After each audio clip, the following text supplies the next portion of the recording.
Hey guys, just a real quick announcement before we get started. This episode was actually going to run pretty long, so we decided to split it into two parts.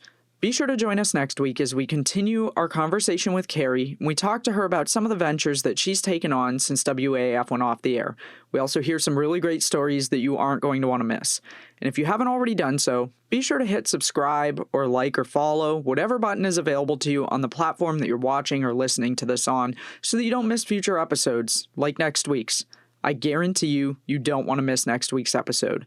New episodes drop at 7 p.m. Eastern Time every Saturday. You can listen on your favorite podcast platform or watch on our YouTube channel.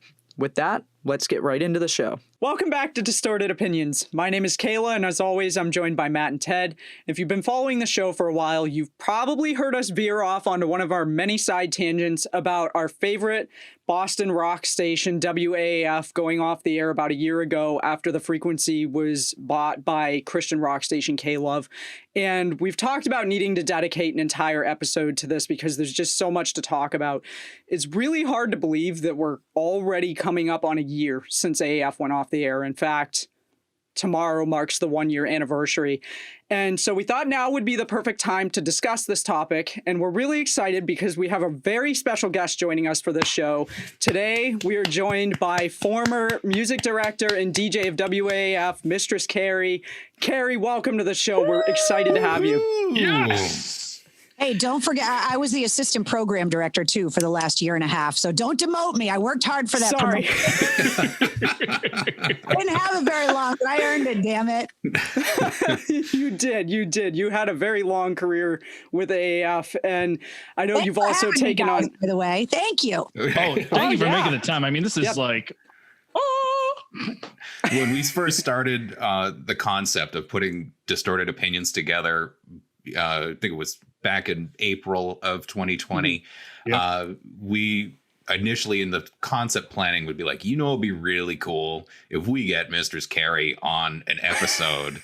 And that was before we even started recording. So this is just a regular conversation. This is like dream level.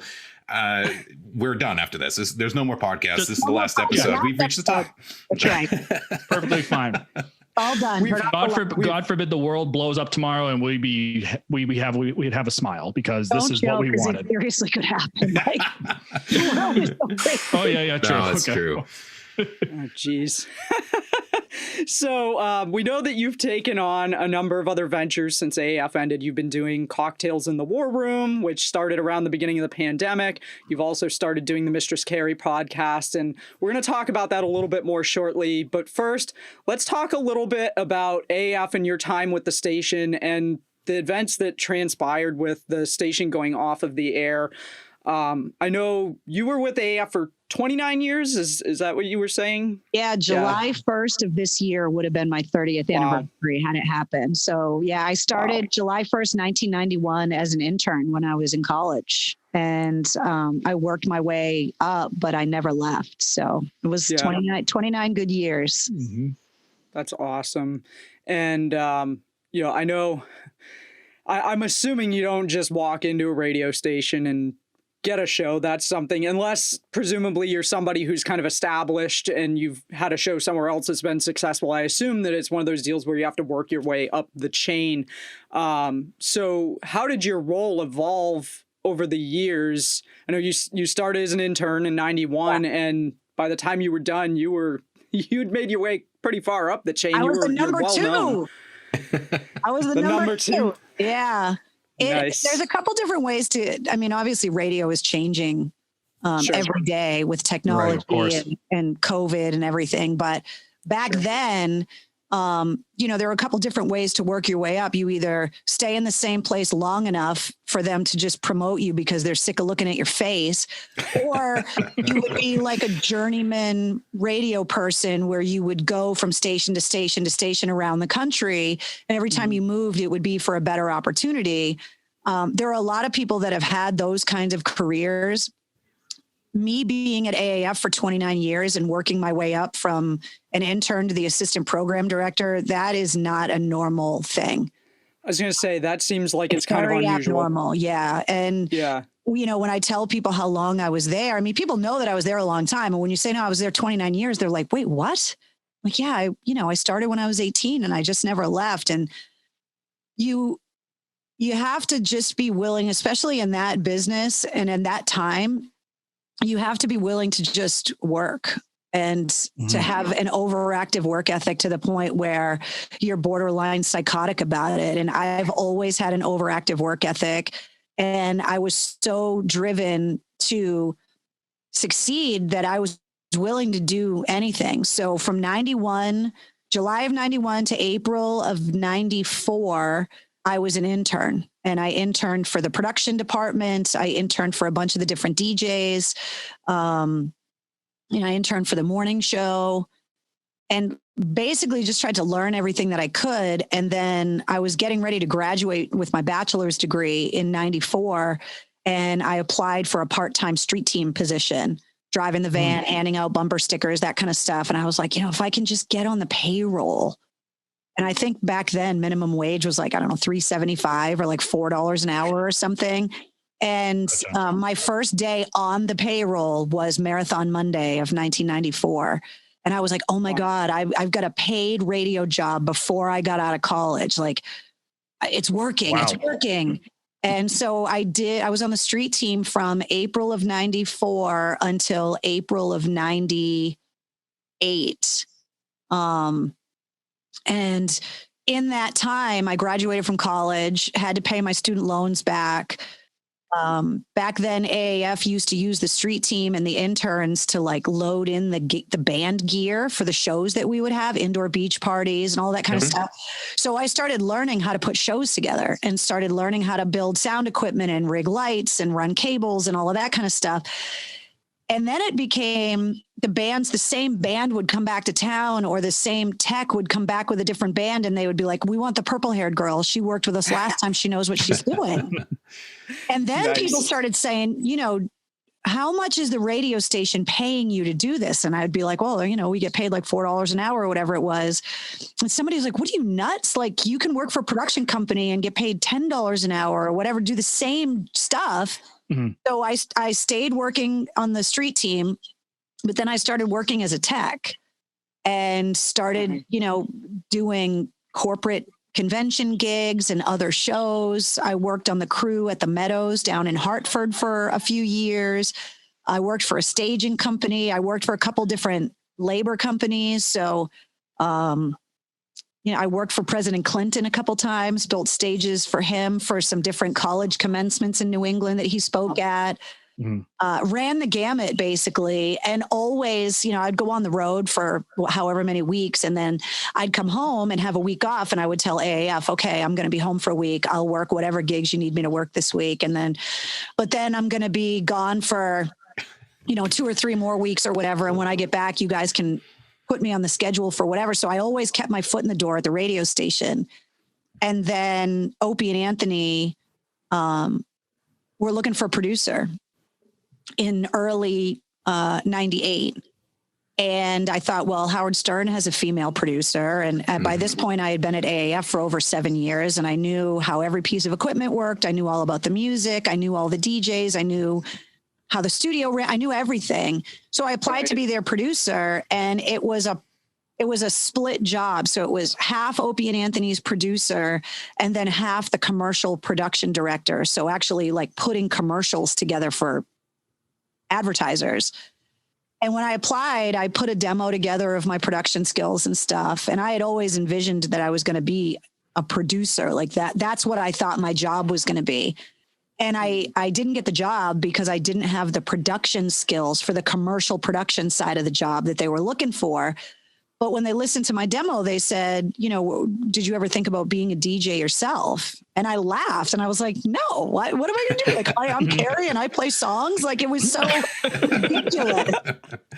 And so when the day that I went into the boss's office to be told I didn't get the job, I was in the studio with Opie and Anthony. They knew I didn't get the job, but they didn't say anything. And then I went down to the boss, and then I told him, I was like, no, I don't want to be a DJ. Like, I wanted to be Opie and Anthony's producer. And so then I went back to the studio, and Opie and Anthony were like, what do they say? And I said, well, I didn't get the job being the producer of your show, but they asked if I wanted to be a DJ. And they were like, what did you say? And I said, I told them no. And Opie, I mean, I look back at it now and I'm like, what an idiot. But back then it was like my heart was so broken because all I wanted to do was to be their producer. Right. You had that one focus, and they tried to give you something else, and it was like, that's not what I want. And I just didn't see myself being, I couldn't imagine myself in like Opie and Anthony's role. I couldn't see myself at that level. I just always imagined that I was going to be the behind the scenes producer person. And so Opie said, well, what did you say? And I said, no. And he said, are you fucking stupid? And this is like one of those times, and I've said the story a bunch of times, and I've told Opie that, like, if not for this conversation, I don't know where my career would have gone. But he was like, WAAF is one of the most influential rock stations in the country. Hundreds of people send their demos to try and get a job on the air at this station. They basically just offered you one and you said no. So turn around, walk back down the hall and tell them yes. Like whatever they need, just tell them yes. And I was like, okay, like I'm being an idiot. So I went back down. Dave Douglas was the program director at the time. I popped my head and I was like, Dave, I'm really sorry. I was just super bummed out that I didn't get the job, but you know me, I've been here for 8 years or whatever job you want me to do, I'll do it. I love this place. And then like, I don't know, like a couple weeks later, one of the part-time DJs on the weekend locked herself out of the studio when she went to the bathroom. Like she forgot the code to get back in the building. And the station went off the air because it wasn't run by computers back then. You literally had to like press start and stop on the CD players and stuff. And John Osterlin was the music director at the time. And he woke up on like a Saturday morning and put the radio on and there was dead air for like 45 minutes. So he drove to the radio station. Probably like, what the fuck is going on? Yeah, found the girl curled up in a ball crying in the lobby. She gets fired and they said, are you interested? Do you want to try being a DJ? I only had DJ experience in college at the radio station in college. So I was like, okay. So the only stipulation to that job would have been just remember the key code to get back yourself in. Out of the studio, you dummy. Basically. Yeah. So I did that for like 8 weeks. Early morning, Saturday morning, some overnight shifts. I made every mistake in the book. I used to wear my pajamas. Opie and Anthony used to do 3 to 7 during the week, but back then they also did 10 to 2 on Saturdays. Yep. So I was doing the shift before them. And if I had like a street team gig or something, I would get home at like 1 a.m, go to bed, and then have to get up at 4 a.m. to be on the air at 6. And so I would just wear my pajamas to the radio station. And so they would walk in every Saturday morning and be like, what are you doing? And I did that for a couple months. And then obviously they famously got fired. And that's how I ended up getting offered the job to be on at night, because our night guy, Rocco, got promoted to cover afternoons when Opie and Anthony got fired, and they offered me the night gig. And yep, I remember that era. Yep. I remember that one too. That was a notable. I don't know if you were doing it right, because it's a lot of that era you shouldn't remember if you were doing it right. I don't know. Somewhat we remember. Well, I have to see. Depends on how old you think we are. Yeah. But newsflash, no. That's about when I started listening to AAF, and that was God, I chased a lot of young minds back then. Yeah, this is what resulted exactly. And really funny. Generation. Really funny story. So my dad was a huge AAF fan and a longtime listener. And so when I started listening to the station, I was in about 5th grade, I think. And my mom was like, no, you're not listening to this. And my dad was like, if that's the worst thing she's doing, let her listen to it. So it was a bad time to find out people's kids couldn't listen. Like, that's when we were like, yeah, we're doing it right. When people are afraid of kids. Yeah, it was, I mean, my dad pretty much put the kibosh on. He was like, no, just let her listen to it. She's not out doing drugs. She's, not getting into trouble. Just let her do it. And my mom stopped arguing after that, but she was pretty adamant. She's like, I really don't want her listening to that station right now, because she's more of a country woman. But my dad was a long time AAF listener, and you could have been the prom queen if you just listened to a different radio station, and instead you turned out to be a rock chick. You ruined your whole life. What can I say? Well, this is where I am now. Still hanging out with these two. And now you're a badass guitar player. We've been friends for 20 some odd years at this point. So we go way back. Yeah. I'm not gonna lie, AAF turned me to go buy my first Korn album, Issues. So I think we're saying in a previous episode that I've gone through 3 CDs of just Issues. So those albums that are like influential albums at a certain time in your life, it's like they'll always hold that place for you. Oh, very, very much so. Couldn't agree more. 100%. Absolutely. Yeah. Absolutely.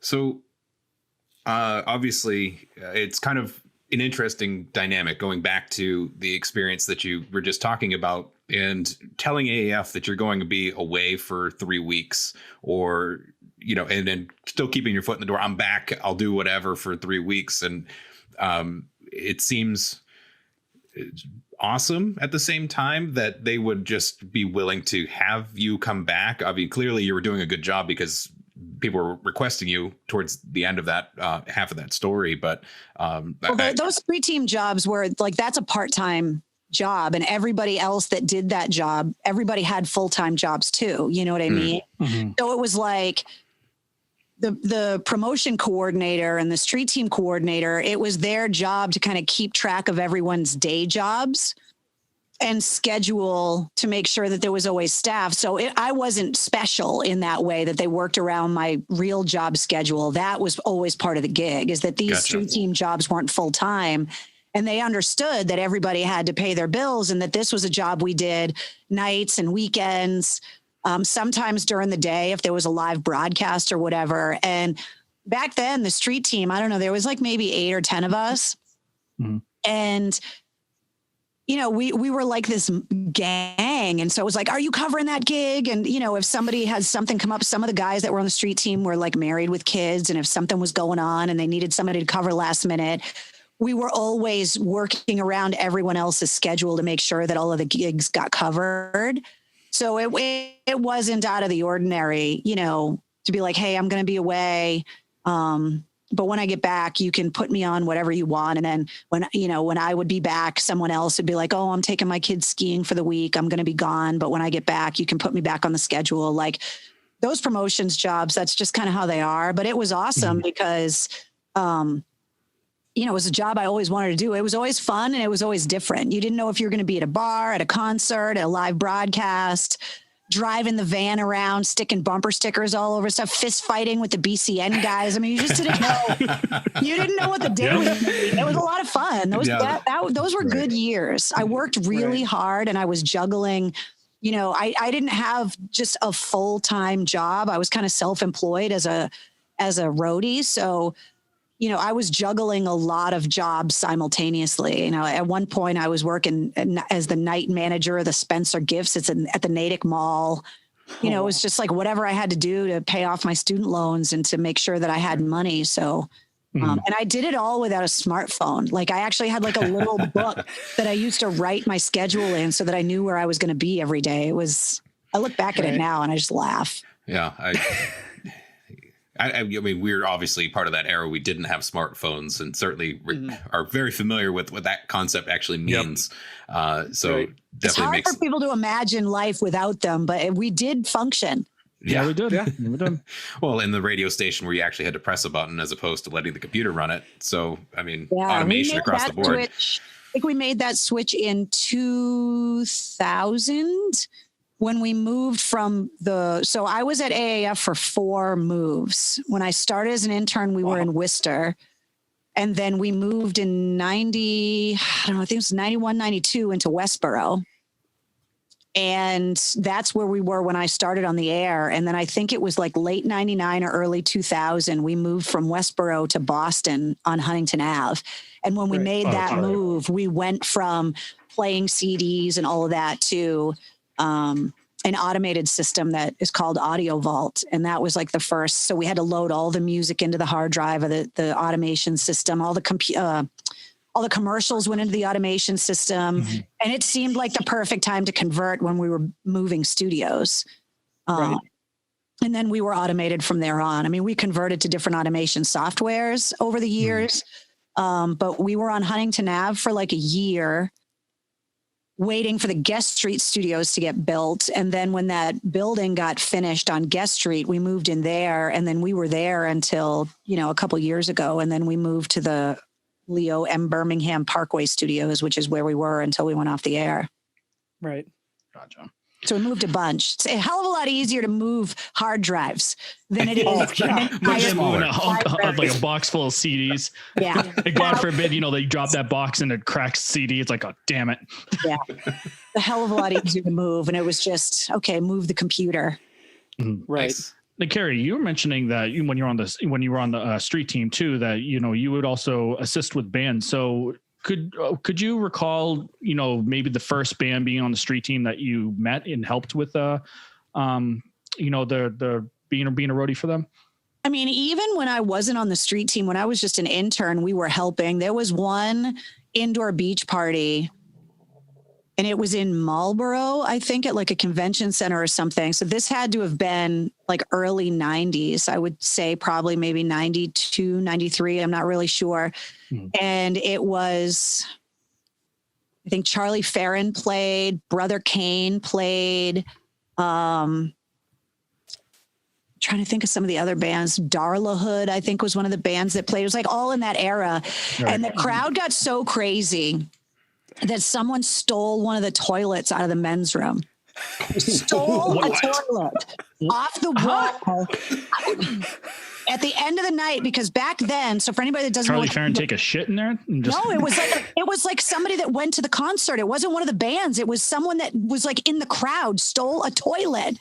So the indoor beach party used to be a thing where you would go in and we would have dump trucks full of beach sand brought in. That's right. And and it was in the middle of the winter to break up the winter months, and everybody would come in bathing suits and grass skirts and coconut bras and all that stuff. And we would have volleyball nets set up and games and whatever. And then at the end of the night, which is what nobody thought of, is that the show would get over and the bands would pack up and all the crowd would leave.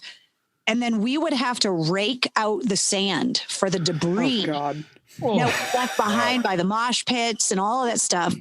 And then we had to shovel tons and tons of sand back into the trucks, because we would basically rent the sand from like a construction company.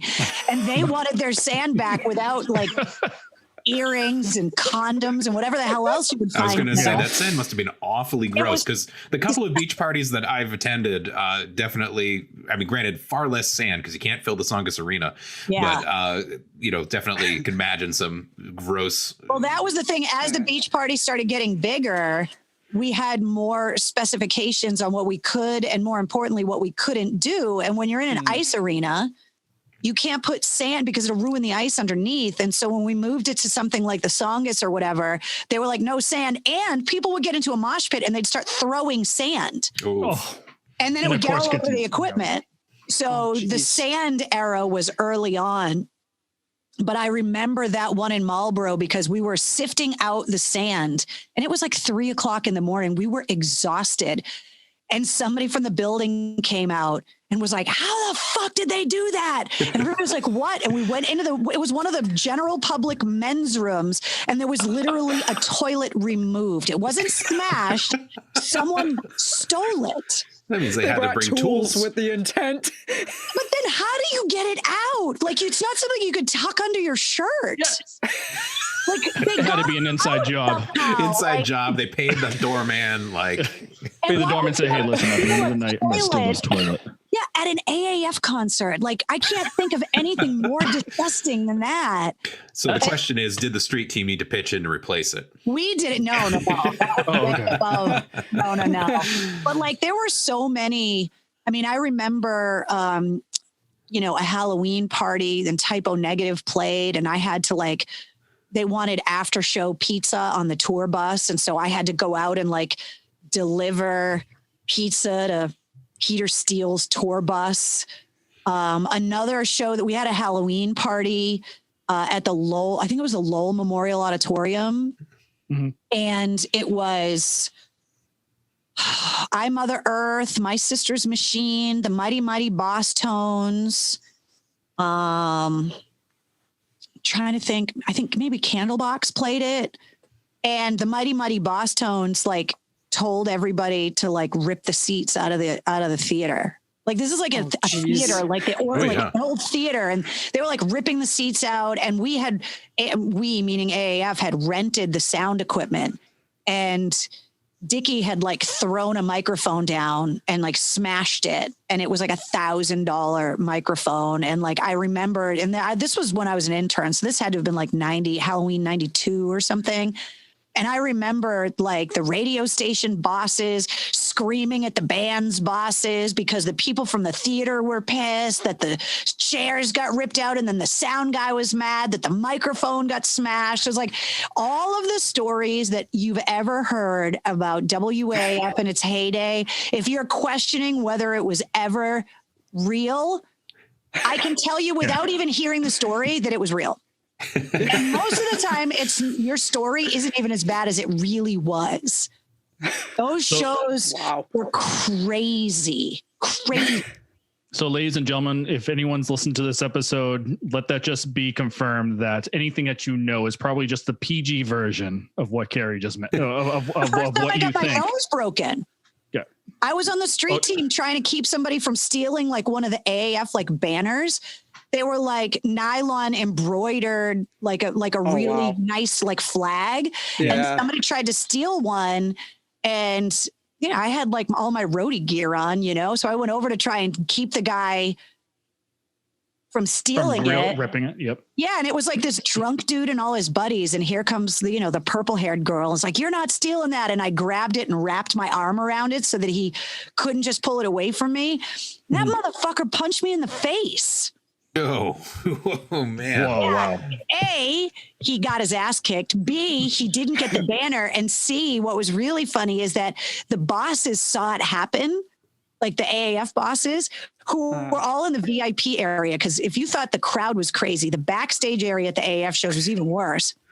And it used to be all open bar back there. And one of the big corporate bosses was back there wasted, and he saw me get punched in the face. And he wrote on a napkin, like he tried to get me to sign a contract on a cocktail napkin that I wouldn't sue the radio station because he just watched me get punched in the face. On a fucking napkin? Because he was wasted. And I was like, first of all, I'm trying to get a full-time job here. I'm not going to sue you. And second of all, I just got punched in the face. Like, how badass am I? Yeah. Sign your stupid I wasn't going to sue. Not like, hey, Carrie, are you okay? Oh, by the way, can you... No, please sign this before we go too far. There was no question about, like, are you all right or what? I mean, they could tell I was okay, but I was pissed. Oh, yeah. Literally a cocktail napkin. I'm not even joking. It really happened. Oh, my God. Yeah. Wow, what a dumbass. Those parties. I got to write a book someday. I think you do. Those nights were just crazy. Wow. What's Mistress Carrie? What's in the cocktail? The untold stories of AAF. Yeah, right. I know. That's amazing. Backstage in the war room.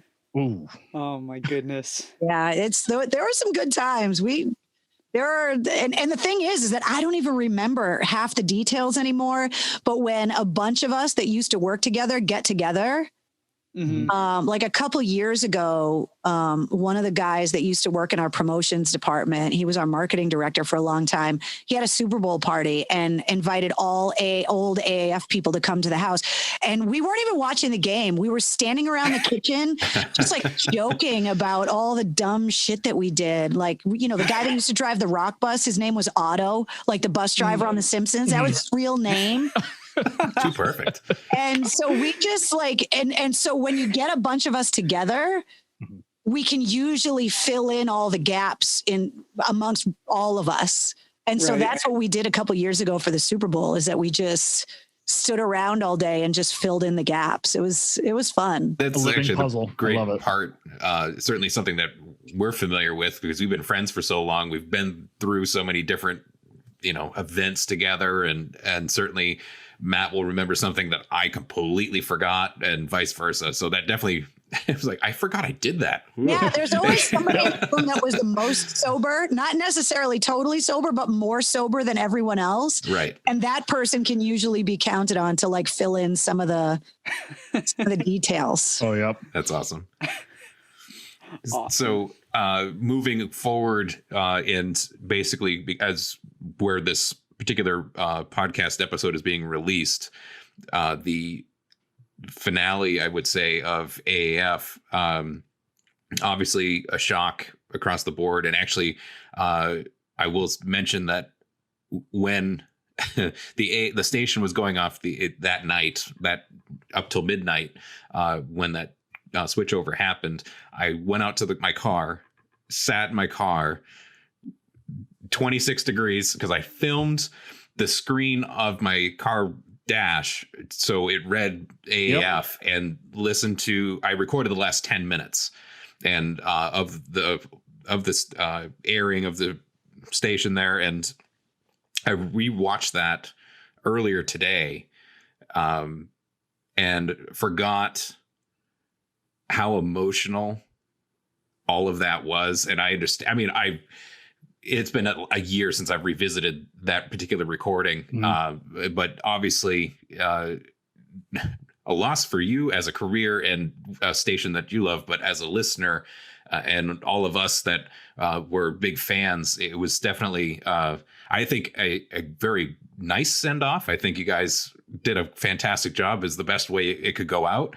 But obviously a tough time for sure. So definitely want to unpack a little bit, because in all of the interviews and the podcast episodes that I've listened on your podcast, and you've unpacked some of this already, but you had no notice that this was coming. There was a relaunch supposed to happen. There was supposed to be a whole revamping of AAF to make it fresh again, because it had sort of gotten stale compared to the olden days, if you will.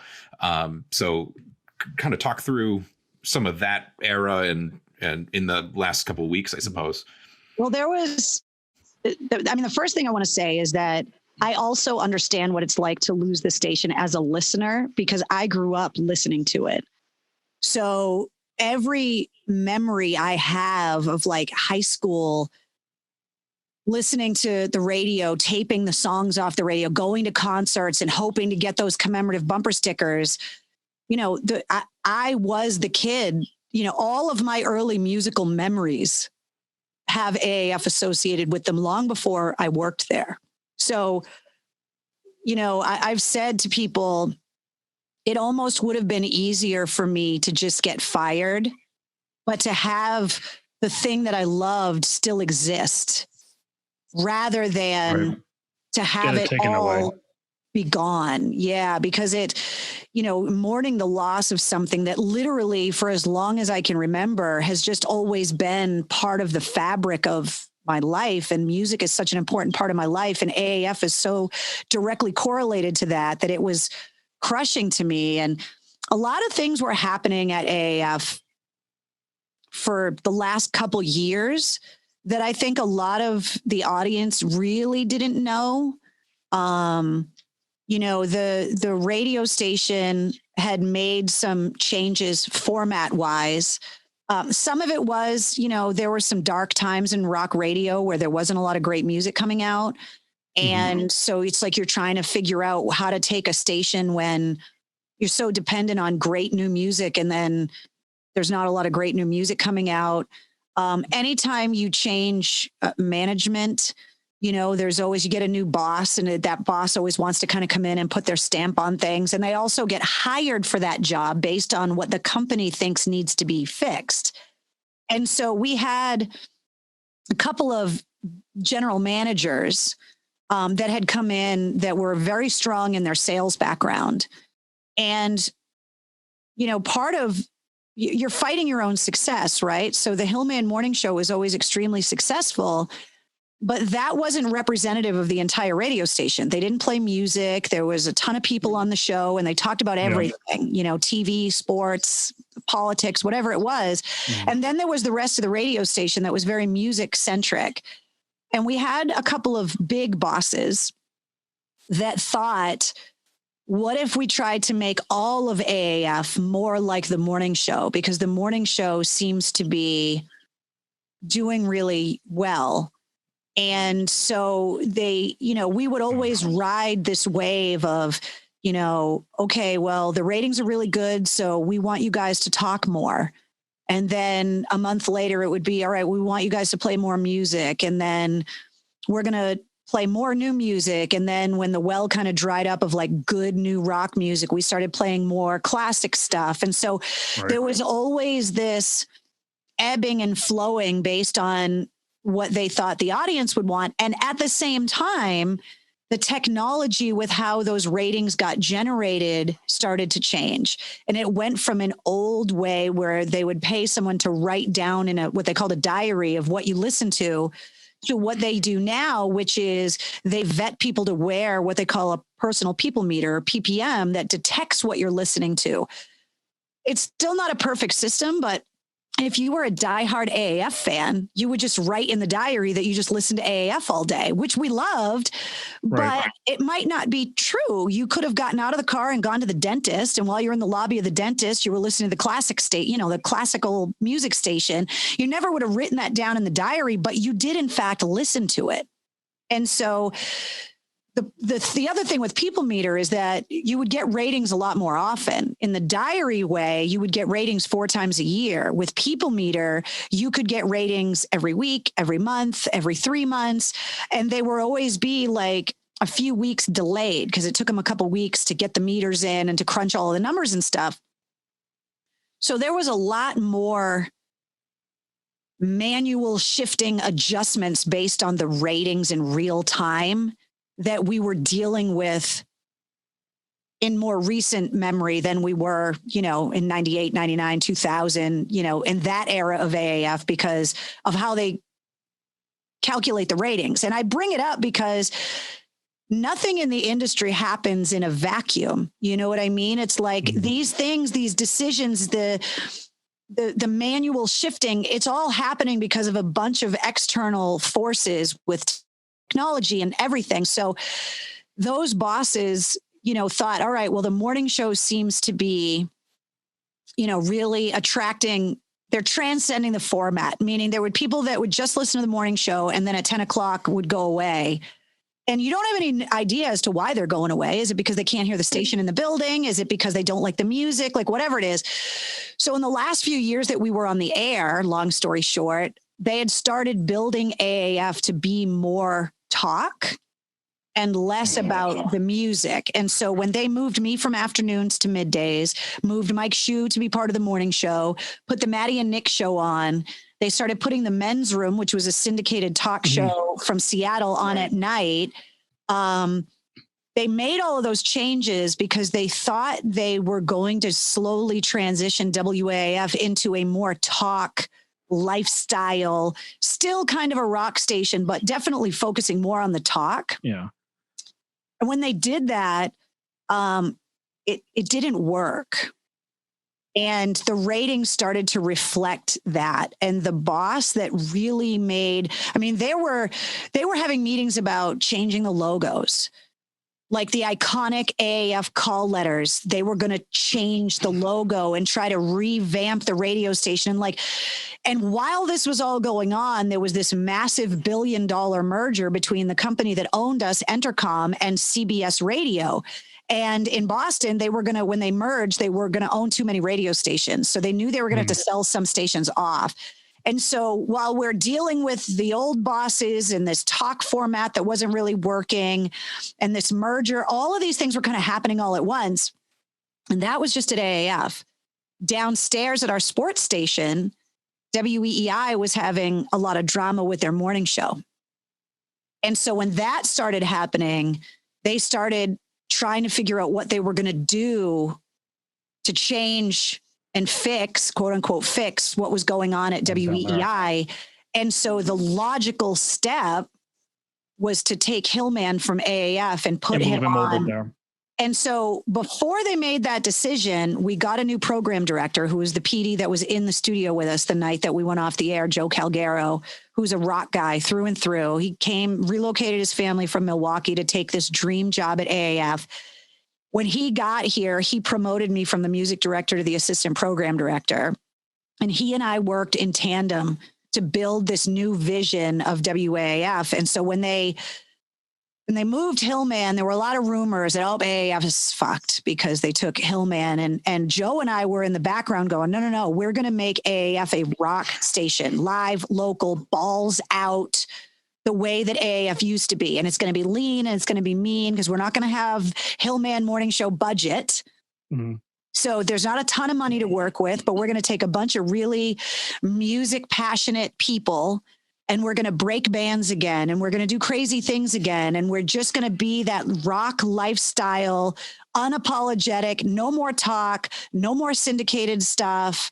We're just going to go with what works. Get back to the roots. Right. And that was the station that we were building when we found out that they had sold the station. And part of it was Entercom, I think in the merger, I mean, this is so far above my pay grade, but I know that the merger wasn't flawless. And I know that they ran into unexpected hurdles in the merger. I mean, it's, when you're merging hundreds of radio stations around the country and trying to figure out what's going on.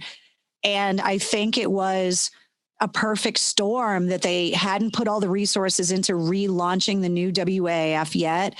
They got offered cash money for the signal from K-Love, and they just saw it as an opportunity. The AAF signal, while it was huge and powerful, was never really great downtown Boston. And so they looked at it as a way to get rid of a signal that, didn't do everything that they always wanted it to do. And so we came back from President's Day weekend, came back to work on Tuesday. I did my air shift from 10 to 3. At 3:00, Joe came into the studio. Mike Shue and I had just gone on the air and done our crossover break, and Shue was getting ready to start his show. And Joe came in and said, "Hey, can you guys come into my office for a second?" Which is not out of the ordinary.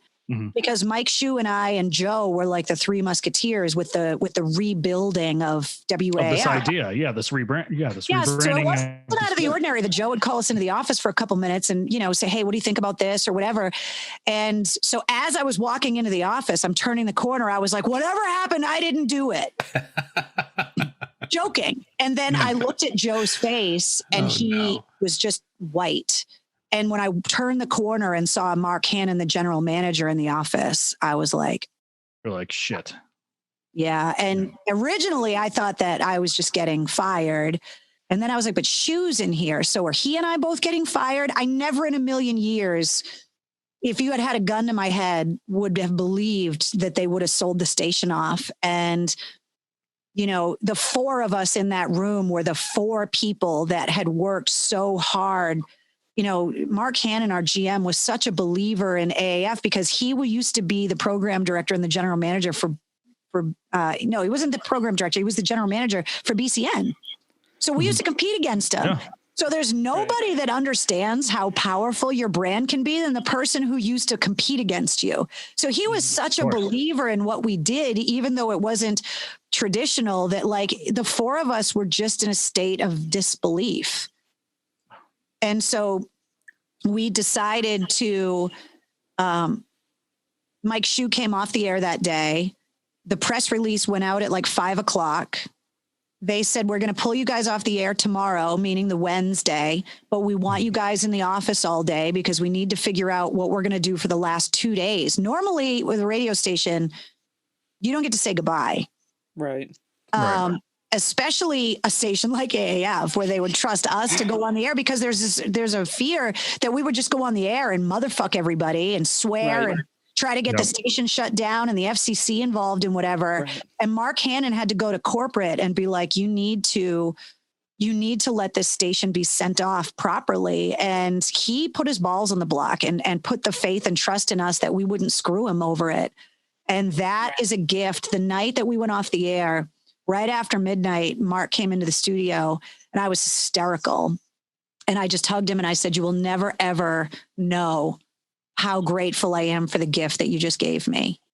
Being able to put that baby to bed, because I know that it wasn't an easy ask. And I was so grateful at the honor. It's like if someone's on life support and they pull the tube out and you just want to sit there and hold their hand until they're dead. Like, I wanted to be there for that. And the fact that me and Shu and Joe, and what you guys couldn't see, but you could hear sometimes, is that all those people, the people that used to work at AAF, were in the halls and in the studios. It was like 150 people packed into all of the other studios in the hallway. There was booze and food everywhere. And there was another couple hundred AAF fans that just showed up and were out in the parking lot.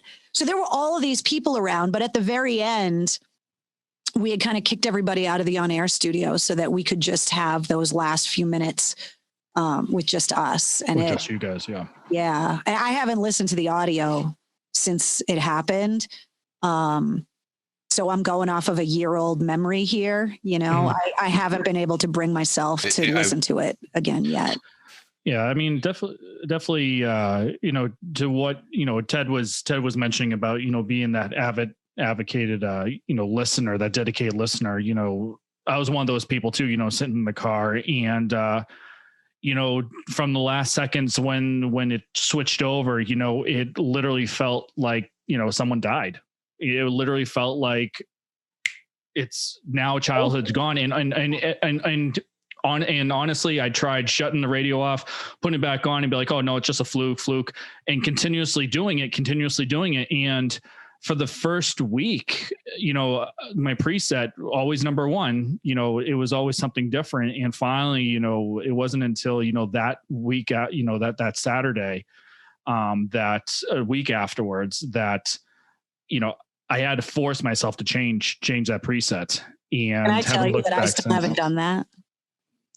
Yeah. But it's still the preset still on my car radio as preset number one. Mm-hmm. I refuse to hit the button. I have not hit the button, but I can't bring myself to reprogram the button yet. And I don't know why. It's just, I just can't do it. Yeah. And I mean, we're talking about over, pretty much we're talking about 30 years. Let's just round it up. Yeah. Your whole life. I mean, the fact that, like, you were talking about, like, being in the car and like filming the radio, that's one of the things that's so amazing about radio, right? As opposed to podcasting or even television or anything else, is that I know that those last 5 or 10 minutes, when Mike and I and Joe were in the studio talking, and then when we started playing Black Sabbath, I know that you guys were going through the exact same thing in the exact same minute that I was going through, that Shu was going through, that Joe was going through, and every other person that was listening in that moment. We all went through that exact same thing at the exact same time. And that is so powerful. But it also, for me, we were just so focused on just trying to do a good job. You know what I mean? Mm-hmm. And the more I talk to people and hear the stories like what you guys are saying about how you didn't want to listen to it in the house. Like, you went out to the car in the cold and you sat there. Like, I know so many people that did that. And so the idea that while we were in that studio, that you guys were all in your cars because it meant so much to you that you wanted to be part of it. It means so much. I know it means so much to me, but I'm confident that I can speak for everyone else that was there, and that it was so special that we were all able to have that moment together.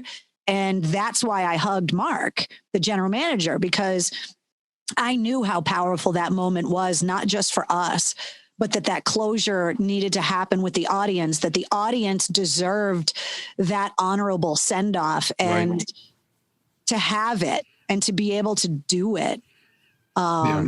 It helped to mentally prepare because we knew it was coming. Right. We were able to, okay, this is the last recording. Or it's got to be, it's 10 o'clock or it's 11 o'clock. We got 10, 15 more minutes, it's freezing out, but I'm going to get to the car for this, being able to plan and do the send off the way that it was done. It's definitely, I feel like for the fans, I feel like it was definitely appreciated as much as you wanted to do the send off on your end at the same time. So collectively, I think it was the best decision, and definitely happy that that was the way it played. And that because I still keep in contact with all of the bosses, and I don't have the decision to sell it happened way at the top. You know what I'm saying? So it's like, I'm not pissed at anybody about it. There's nothing anybody could have done. But I've joked with the bosses since then and been like, you do know that if you decided to just kick us out of the building that day and shut the station off, that this building probably wouldn't be here right now, right? That the audience probably would have burned this building down. And I'm only half joking. You know, I think it's valid. Yeah. And so, you know, and everybody knew, everybody in the building knew that tribute needed to be paid, you know, that a 50-year legacy rock station, that kind of a send-off needed to happen. On one hand, I wish we had more time, because those last 2 days we put them together with no notice, with no sleep, while we were all emotional. I mean, at the same time we were trying to figure out how to send AAF off, Mike Shue and I are sitting here going, we're going to be unemployed Monday. You know what I mean? So it's like, it's not like you could just block that out of your head. It was like, we wanted to focus on what the job at hand, which was obviously sending AAF off properly. But at the same time, I was like, okay, I'm unemployed for the first time in my adult life. Like, so where do I begin? You're right. Yeah. So I know we did a good job of sending the station off, but like, had we had another week, had we had another 2 weeks or a month, like, that's why I haven't been able to bring myself to listen to the recordings, because I was so emotionally raw. I didn't sleep that whole week, and all I did was fucking cry. It was just awful. But I know that, you know, I'm going to Monday morning quarterback the shit out of it and be like, oh, you should have done this. But in the moment, you were just acting off of pure emotion. Pure emotion. Mm-hmm. Raw emotion. So it's like, you know, everybody that I've talked to, I have not heard one amount of constructive criticism from anyone that says that we should have done anything differently. And the thing that meant the most to us was that every single person, every listener, every single person told us we got the last song right. And that 100%. Made us feel really good, because we spent a lot of time on that Wednesday talking through. And we didn't make the decision until the final day, but we had a short list, you know, and it was like, no idea is a bad idea. So we're just going to throw out suggestions. And there was all of the trite stuff like Stairway to Heaven, and like, you know, we started picking through bands that we had broken, and, you know, somebody had suggested the Shinedown Simple Man because it was so representative of what the radio station had done.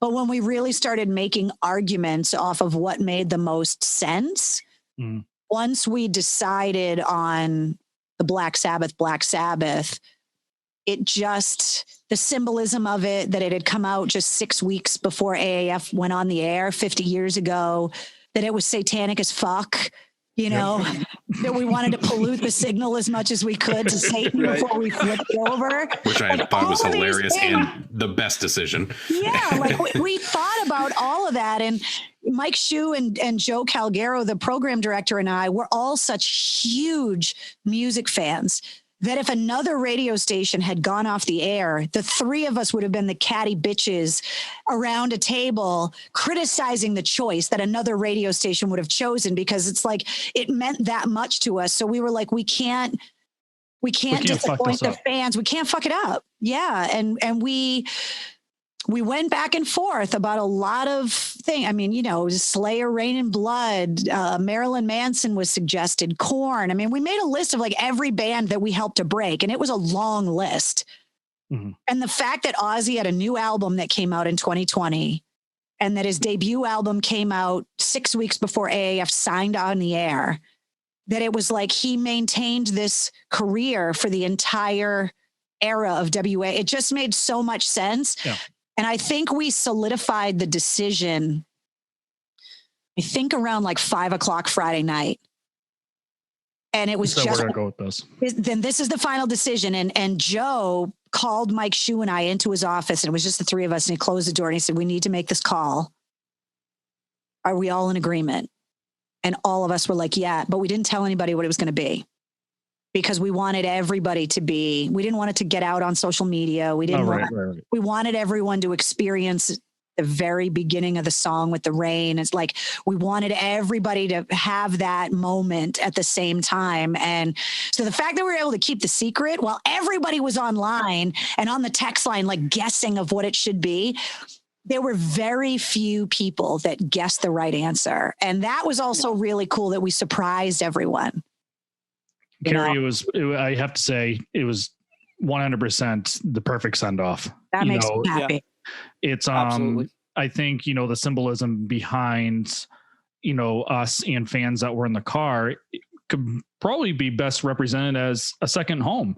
I mean, think about it, for those that listen to AAF, going to work or just going out when they're popping on, when they're turning it on, is like, it's a second home. Like, you guys were all second home to us, listening to your show, Mike Shue, the whole gang there, it's almost like, kind of like one of those indirect friends, family type of aspect. And I think, when the notice of AAF going off the air, it was just natural to go to your car and sit there and listen. But that's so for us, like, you're in your warm house, you know what I mean? And like the fact that you purposefully left your house because you wanted to be in the car, like you wanted to be part of it. With you guys. Yes. Like that means so much to me that you guys were so, and by you guys, I mean, just everyone that wasn't in the studio, the audience in general, that people wanted to be so immersed in the experience of the goodbye that you put yourself in a different environment to be able to experience it in a way like that. It's just amazing. And it's an experience that we were so familiar with because when we were always commuting, we're always, it's where you were, it's like when you wear somebody's like t-shirt or, that like, if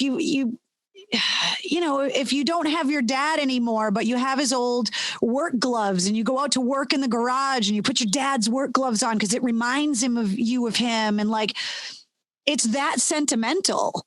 Mm-hmm. And it's so, I was so attached to that radio station, like you can't tell. And to know that there were so many people that were just as attached, it really makes me, and like I said, I know I can speak for everybody else, but I won't. I'll just speak for myself. But it makes me feel like it was all that we did it right, not only in that moment, but that all of those years, the interning years, the bumper sticker years, the, all the craziness, that we did it right because you gave a shit enough to go sit in your car in 26-degree weather. Like you cared enough, which meant that you were just as an important part of that place as I was. And that we all in that moment were right there in real time together. Right. And when I think about it, like it makes me well up with tears still a year later, because it was that profound of an experience for me. And we could feel it. As weird as that sounds, we were very well aware of the love that people were sending our way when we were in that studio that night. Like we could feel it, and we knew that there was this collective emotion happening and that this mourning was happening as a community. And we could really, really feel it. And so I'll forever be grateful, not only for the opportunity to be in that studio and to help say goodbye, but to everybody that shared it with us. It's a profound moment in my life for sure. Awesome. I can't even imagine like if it had been one of those situations where the station just went off the air and there was no, like, nobody knew, just all of a sudden one day you turn on the radio, it's some Christian rock stuff and people's I'm willing to bet you that the next morning a lot of people got in their cars and their ears bled because they had their radios cranked from the night before and this crap was pouring out the speakers. But I couldn't imagine if there hadn't been that send off, just turning on the radio one day and having it be something else. I feel like that what the hell happened? They would have burned the building down. I know they would have, and I probably bought the marshmallows. Get your wieners. Luckily, we were given a gift of being able to say goodbye. And, as upset as I am that my beloved radio station is gone, I am so grateful.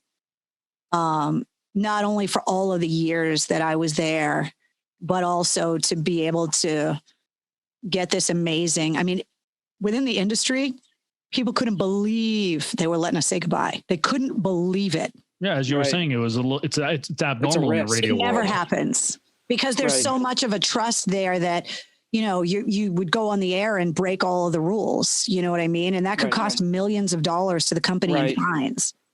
Right. So, you know, in that respect, even to the people that made the decision to take the station off the air, I have to thank them for at least letting us do it gracefully, because they didn't have to. In the right way. Yeah. You know, I mean, they gave us something really special, and to, you know, people at corporate or people in other cities, like it, you know, it doesn't mean as much to them as it meant to all of us. And so the fact that they thought enough of us to allow us to have that moment, you know, really does an impact. Yeah, of course.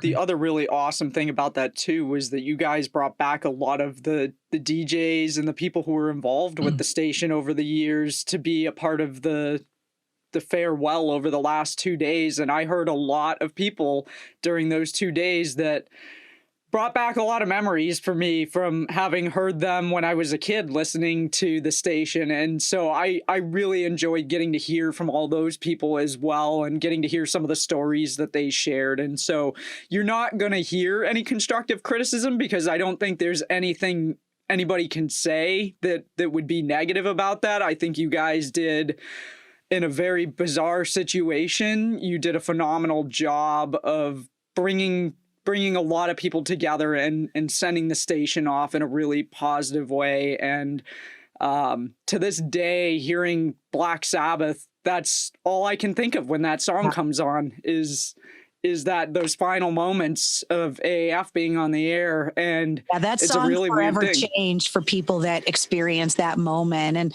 you know, we had decided, like, you know, AAF wasn't just the DJs.